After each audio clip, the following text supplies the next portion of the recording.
You may have heard that Marjorie Taylor Greene is resigning from Congress. Okay, so things are chaotic in Washington and another politician is leaving office. Why is this a big deal? Well, if you look carefully at what actually happened, you see something much bigger than a simple politician stepping down. This is a deeper problem in American elections that affects every voter, every district, and every future candidate. And that problem has almost nothing to do with Greene herself, and everything to do with how our primary system actually works. I stood for women who were raped when they were 14 years old, and the president that I fought for 5 years called me a traitor for that. Marjorie Taylor Greene. I don't think her life is in danger. Frankly, I don't think anybody cares about her. Here's what we know from confirmed reporting in Greene's own public statements. She described Congress as toxic and dysfunctional. She blamed petty power plays inside her own party. She said independent thinking is punished and that the political environment has become hostile and exhausting. So that's why she's resigning in early January. Those are her words, not speculation. We also know that the area she represents, this section northwest of Atlanta, is one of the safest Republican districts in the entire country. So she wasn't at risk of losing a general election. Her voters weren't pulling away from her, and no Democrat was gonna flip her district. The pressure Greene faced came from inside her own party, not from the voters in Georgia's 14th district. Political scientists have been warning for decades that in most of the country today, the primary is the real election. Because of polarization, geographic sorting, and safe districts, more than 90% of House seats are essentially decided long before November. If you win the primary,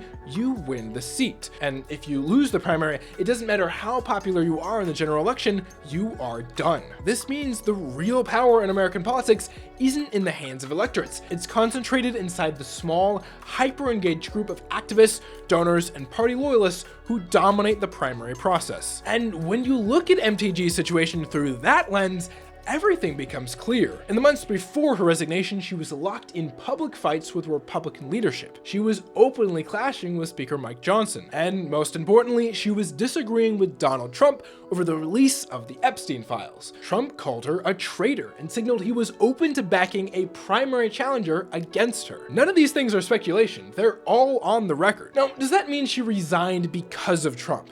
Well, she didn't say that, and no credible outlet is reporting that as the only reason. But taken together, these facts show the environment she was operating in, a situation where internal party pressure matters far more than the general constituents. And I think this is a real problem. In a primary dominant system, the people who can make or break your career aren't the hundreds of thousands of voters in your district. They're a few thousand highly motivated primary voters, a handful of party influencers, and a short list of national figures who can raise or shut down your fundraising with a single statement. And Greene herself actually described that pressure in her resignation letter.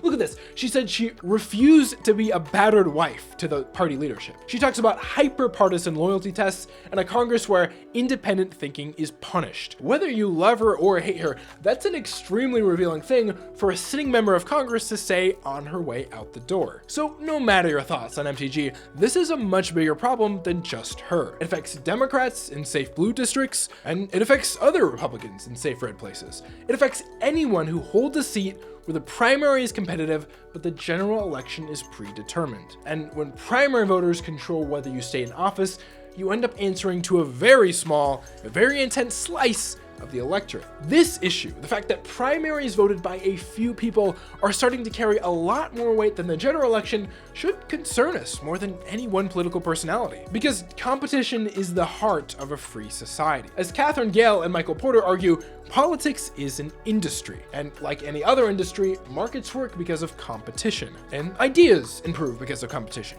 Politics should work the same way. But when primaries become loyalty tests instead of broad elections, the competition disappears. There are a few ways we could fix this. For example, open primaries in more states could give more voters a voice, and ranked choice systems are popular with a lot of people who want voting reform, like me. And pretty much anything that makes for easier and safer ballot access reduces the power of party machines. In too many districts today, the real election isn't in November.